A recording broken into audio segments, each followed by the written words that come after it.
Bonjour à tous, j'espère que vous allez excellemment bien et aujourd'hui on se retrouve pour parler sport mécanique. Si vous avez regardé la vidéo sur la Moto 3, vous savez qu'on fait maintenant le débrief de la Moto 2. Le même principe, il n'y a pas de français donc on fera pas le bilan des bleus, mais on va parler des top pilotes, des pilotes un peu moins bien. On va faire le point depuis Brno. C'est vrai qu'on a un peu oublié cet aspect-là sur la première vidéo sur la Moto 3, je l'ai un peu oublié, mais sur la Moto 2, voilà, on va pas faire un bilan global de la saison, mais depuis Brno jusqu'à Phillip Island. Donc voilà, on s'arrête juste avant Sepang, et puis il y aura une vidéo pour conclure la saison qui fera un bilan sur toute la saison. On verra les tops, les flops sur toute la saison, mais sur la globalité de la saison, qui aura été la grosse déception, qui aura été le pilote fantastique de l'année, et puis la révélation. On vous donnera des prix, tiens, on fera peut-être que ça sous forme de prix, ça changera. Je viens d'avoir une idée, tiens. Allez, tout de suite, on attaque avec les pilotes au top. Eh bien, on commence avec le leader du championnat, Marc Marquez. Pilote toujours au top, même si c'est un petit peu moins bien, mais bon, il n'a pas quitté le top 10 quasiment depuis Brno. Il n'y a eu qu'un résultat blanc, c'était du côté de la Grande-Bretagne. On sent quand même que là, les résultats sont un peu moins bons depuis Buriram. On sent que depuis Buriram, il gère peut-être le championnat. On sent que son pilotage est un peu moins fluide, il est un peu moins libéré, un peu plus tendu. Dans les bagarres en peloton, il commence à faire vraiment attention. Et c'est vrai que ça profite aux pilotes derrière, aux chasseurs. Après, il a quand même encore une belle marge sur ces pilotes-là. Donc je pense qu'il peut, en gérant de cette manière-là, en faisant même 10e, 11e des deux dernières courses, ça suffira pour lui pour conserver pour avoir le titre. Après, Marc Marquez, bon, de toute façon, c'est un pilote qui, je trouve, fait une saison très intelligente. Et c'est pour ça également qu'il a, je pense, bien couru toute l'année, qu'il n'a pas fait d'erreur, qui fait vraiment des bonnes courses. Je pense que son frère lui donne également des conseils pour gérer le championnat.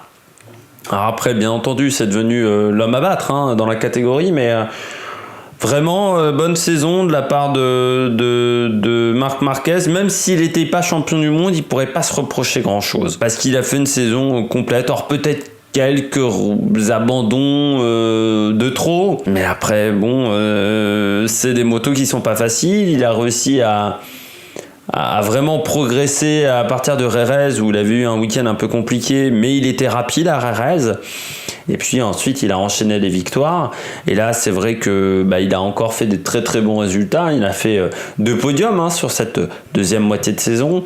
Une victoire à Brno, et puis trois autres podiums.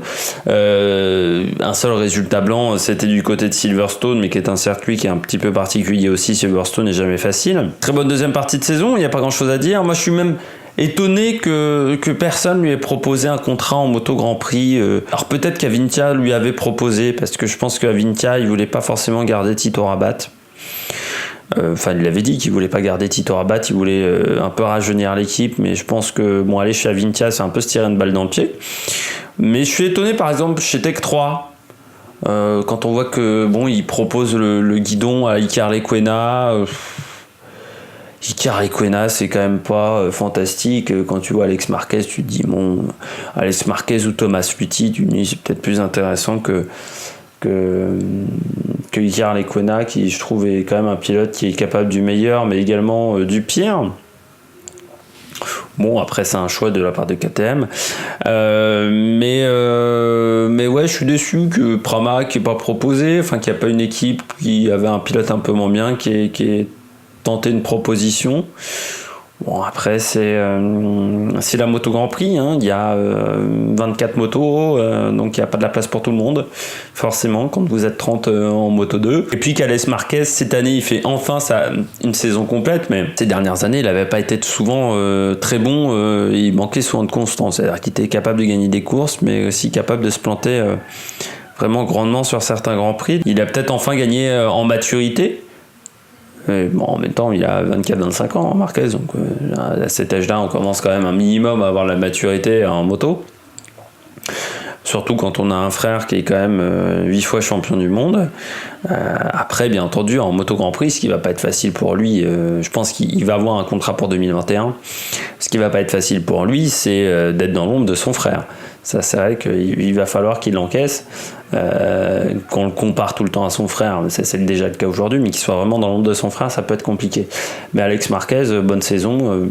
Voilà, je pense qu'il est quand même bien parti pour le titre de champion du monde. Et ça serait logique qu'il ait le titre de champion du monde de toute façon vu sa saison. Deuxième pilote, là on va plutôt parler d'une équipe au top, même d'un fournisseur de châssis, c'est KTM. Pourquoi je mets en avant KTM? Déjà parce que par exemple Brad Binder ou Jorge Martin ont enchaîné les bons résultats depuis quelques courses, qu'on s'intéresse à sa deuxième partie de saison, mais aussi à l'amélioration des performances de la moto. Quand on voit où était la moto en tout début de saison, ils étaient nulle part les mecs, ils avaient du mal à finir 15e, la moto fracassait les pneus et c'était ultra compliqué pour les pilotes KTM. Quand on voit où ils en sont aujourd'hui, c'est-à-dire là le Grand Prix de Phillip Island, ils dominent en course. Pareil, c'était à Aragon, même à Buriram, où ils sont dans le paquet de tête, mais vraiment un ton au-dessus, quoi. Ce qu'ils arrivent à faire aujourd'hui avec ces motos, là, c'est prodigieux. Quand on voit le début de saison, c'est prodigieux. La domination qu'ils ont eue à Phillip Island, c'est très rare en Moto 2 de voir une domination comme ça. C'est un peu plus faisable qu'en Moto 3, parce qu'en Moto 3 vous avez l'aspiration qui est hyper important, mais en Moto 2 c'est quand même couillu. De voir les moyens qui ont été investis également par KTM dans cette catégorie Moto 2. Alors ce qui est quand même con, c'est d'investir autant de moyens et puis d'abandonner la catégorie en fin de saison.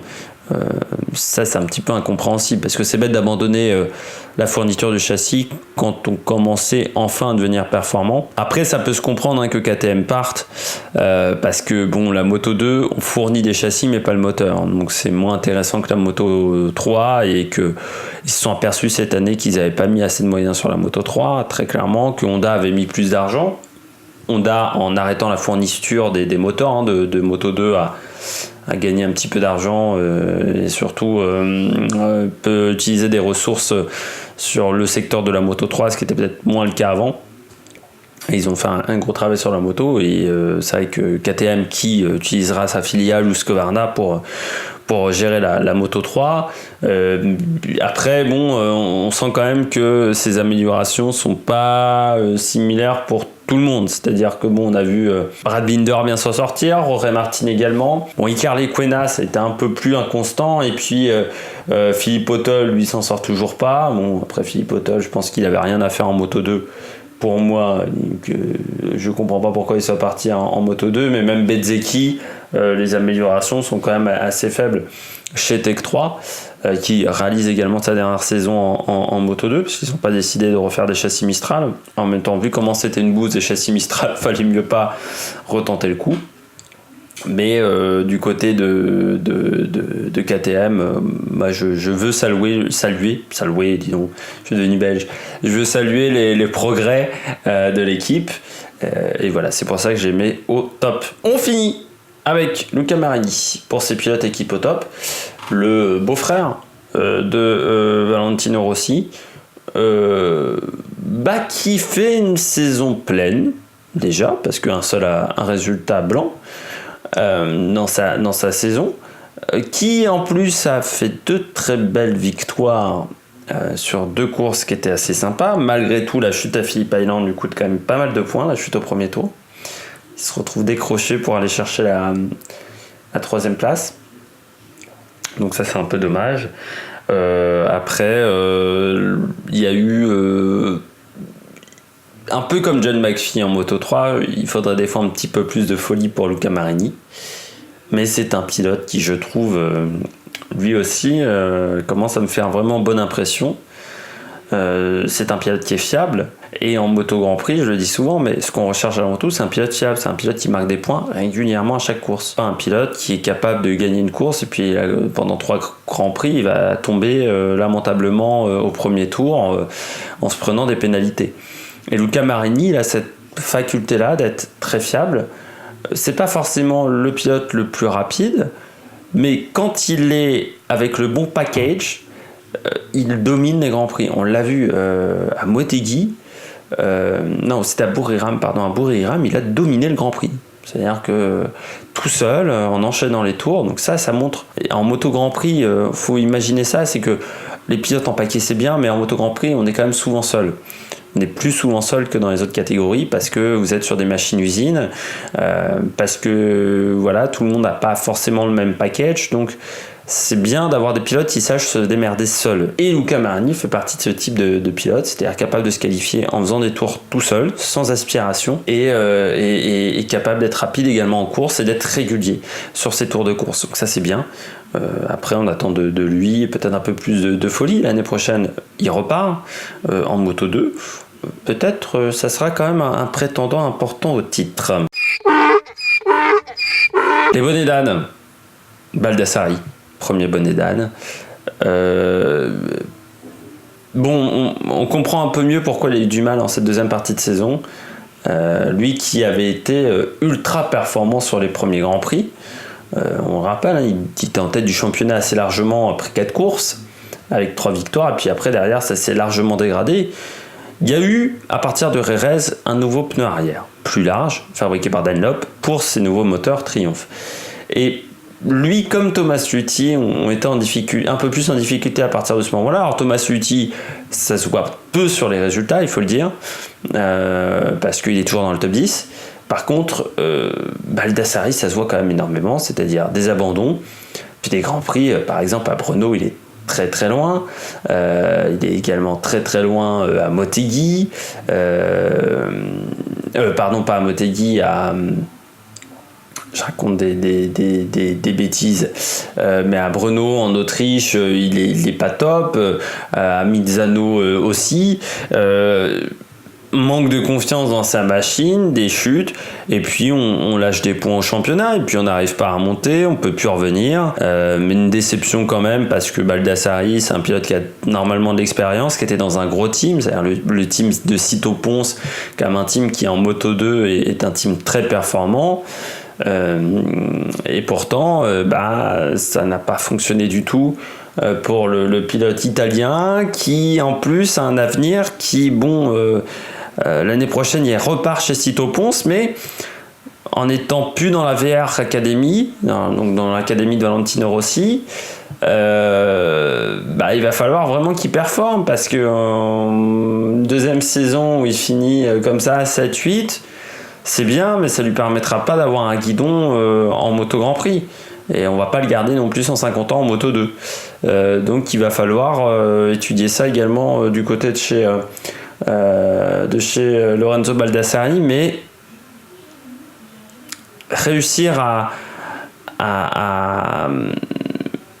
utiliser la moto même quand il y a des évolutions et tout ça, réussir à travailler sur la mise au point d'une moto même quand il y a des choses qui changent. C'est un point important en moto Grand Prix, vu qu'on est sur des motos prototypes. Et contrairement à Brad Binder, lui il n'a pas montré qu'il pouvait améliorer, faire progresser sa machine par rapport à une situation qui s'était transformée. C'est dommage de la part de Baldassari, parce qu'en moto Grand Prix c'est ce qu'on recherche, et s'il n'a pas été capable de le faire cette année en Moto 2, ça donne pas envie aux managers d'équipe de Moto Grand Prix d'aller le chercher, tout simplement. Surtout qu'il commence à avoir un âge, on va me dire, je suis méchant, oui, mais quand on a 25 ans, 26 ans, et qu'on est toujours en Moto 2, c'est quand même inquiétant. Donc voilà, il va falloir qu'il passe à surmultiplier. Deuxième pilote décevant, c'est Xavier Vierret. Pourtant, tout était prêt pour Xavier Vierret. Un peu d'expérience dans la catégorie, arrivé dans un gros team Estrella Galicia, enfin Mario ADS et Estrella Galicia, qui est un team qui a toujours été ultra performant en Moto 2, en Moto 3, malgré le fait qu'ils amènent souvent des jeunes pilotes. Et pourtant, la meilleure machine du plateau également, Nick Alex, hein, c'est l'avantage. Et pourtant, rien n'a marché. Mais de la saison, Xavi Vierret, rien n'a fonctionné. Il est 16e du championnat. Et sur cette deuxième partie de saison, on s'était dit sur la première partie de saison, c'était pas top, mais beaucoup de pilotes et beaucoup d'équipes, Extra Galicia l'avait dit, hein, même avec Alex Marquez, ce nouveau moteur nous oblige à partir d'une feuille blanche au niveau des réglages. C'est-à-dire que les réglages qu'on avait l'année dernière, on ne peut plus les reprendre pour cette année. Malgré tout, Xavi Vierret, il est avec l'équipier qui est toujours en tête du championnat du monde et qui a remporté plein de courses cette année. Quand toi, sur cette deuxième partie de saison, alors que ton équipier a remporté des courses, ton meilleur résultat depuis Brno, c'est une 8e place, c'est quand même plus qu'inquiétant. Avec beaucoup d'abandon, beaucoup de chutes. On sent qu'il n'est pas allé sur sa machine, on sent qu'il n'arrive pas à être performant. Alors il surpilote, mais comme il surpilote, ça augmente le risque de chute et souvent il fait des fautes. Xavi Vierret. Et puis une ambiance dans le team qui est pas bonne parce qu'il est viré au bout d'un an. Hein, il changera d'équipe l'année prochaine. Et ça démontre bien que l'ambiance dans l'équipe, elle n'a pas été bonne. Alors peut-être parce qu'on a tout mis sur Alex Marquez, mais Xavi Vierret aurait dû montrer en début de saison qu'il pouvait être performant et ça n'a pas vraiment été le cas. Il y a peu de grands prix où il a fini devant devant Alex Marquez, pardon. Ça montre bien que sur cette saison-là, ça a été compliqué pour le pilote espagnol et il faudra qu'il se remette dans le droit chemin l'année prochaine, sinon ça va être compliqué pour lui. Troisième et dernier, bonnet d'âne, Sam Lowe's. Saison compliquée. Enfin, surtout sur cette deuxième partie de saison. On pensait qu'il y avait eu des progrès sur certaines courses à Brno. Voilà, il avait fait une bonne course. Et puis, des chutes à répétition. Et puis, à Brno, il avait pris des points, mais il avait été en première ligne en qualification. Là, il est même plus capable de faire des bonnes qualifs. Ce qui est assez étonnant avec Sam Lowe, c'est qu'il se qualifie quand même régulièrement directement pour la Q2. Donc ça veut dire que le samedi matin, ça se passe bien. Et l'après-midi, par contre, il est souvent assez loin en Q2. Des chronos qui ne sont pas très bons. Et puis, il y a eu une erreur face à Chesco, à Raffine, où je sais pas ce qu'il lui a pris face à Jesco Raffine, mais de vouloir le tasser comme ça à Philippe Island. Enfin voilà, c'est assez incompréhensible. C'est un pilote qui a beaucoup d'expérience, qui a fait de la moto Grand Prix, qui a plus de 30 ans. Aujourd'hui, c'est pas possible quand vous avez cet âge-là de faire des conneries pareilles. L'année dernière, on avait dit qu'il n'avait pas réussi à s'adapter à la KTM. Cette année, sur la Calex, c'est le même problème. Alors, ce qui est incroyable, c'est que l'année prochaine, il se retrouve chez Estrella Galicia. Je ne sais pas comment il a fait. Parce que moi, je l'aurais vu repartir en Angleterre faire du Superbike. Hein, parce que vu les performances, je ne sais pas comment il arrive à se retrouver dans une équipe de pointe comme Estrella Galicia. Mais bon, l'année prochaine, de toute façon, s'il n'est pas performant, on ne pourra plus le défendre. Mais déjà, c'est compliqué à défendre parce que Gresini, c'est pas n'importe quelle équipe. Alors après, Gresini, cette année, d'un point de vue financier, c'était pas facile parce que Federal Oil s'arrête en fin de saison, mais c'est compliqué de comprendre comment un pilote comme Sam Lowe's, qui a été en moto Grand Prix, qui n'était pas si mauvais que ça en moto Grand Prix, il a eu des bonnes saisons, n'arrive pas à s'en sortir dans une catégorie où pourtant cette année un Tom Luthi par exemple qui revient dans les catégories ultra performants parce qu'avec des machines qui sont meilleures, plus proches de ce qu'on a en moto Grand Prix, donc ça aurait dû le favoriser, et pourtant il se retrouve au ras des pâquerettes avec des résultats très mauvais. Et puis, beaucoup trop irrégulier aussi, pas de podium cette année, c'est pas normal pour un pilote de ce calibre. Donc, On essaye de comprendre, mais ça a l'air d'être assez incompréhensible. Et puis surtout, beaucoup trop de... Enfin, mentalement, on sent que c'est pas le pilote le plus intelligent au monde. Et c'est bien dommage, parce que des moments, il faudrait qu'il reste concentré sur le guidon et pas sur ce qui se passe à côté. Comme vous en avez l'habitude, à la fin de chaque débrief sport mécanique, on passe au classement pilote. Et tout de suite, vous l'avez à l'écran. Alex Marquez en tête avec 242 points, donc quand même bien parti pour le titre de champion du monde parce qu'il garde 28 points d'avance sur Thomas Luthi. Troisième, Brad Binder, grosse remontée au classement pour le pilote Sudaf sur le KTM. Ensuite, Jorge Navarro. Les speed-up qui sont rentrés un peu plus dans le rang dans cette deuxième moitié de saison. Un peu plus de mal, alors qu'ils avaient fait vraiment un gros début de saison. Derrière, Augusto Fernandez, Luca Marini, Lorenzo Baldassari, Marcel Schroeter. Premier pilote débutant, Fabio Di Gianantonio, avec 101 points, devant Bastianini et Jorge Martin, mais tout cela se tient encore en très peu. Et puis, on retrouve 13e Remy Gardner, pas exceptionnel, et puis 15e Sam Lowe's, également pas fantastique. Du côté du classement par équipe, c'est l'équipe du Team Ponce, Flexbox HP40 qui est en tête devant Dynavolt, l'équipe de Thomas Luthi, et l'écart de points est encore très serré.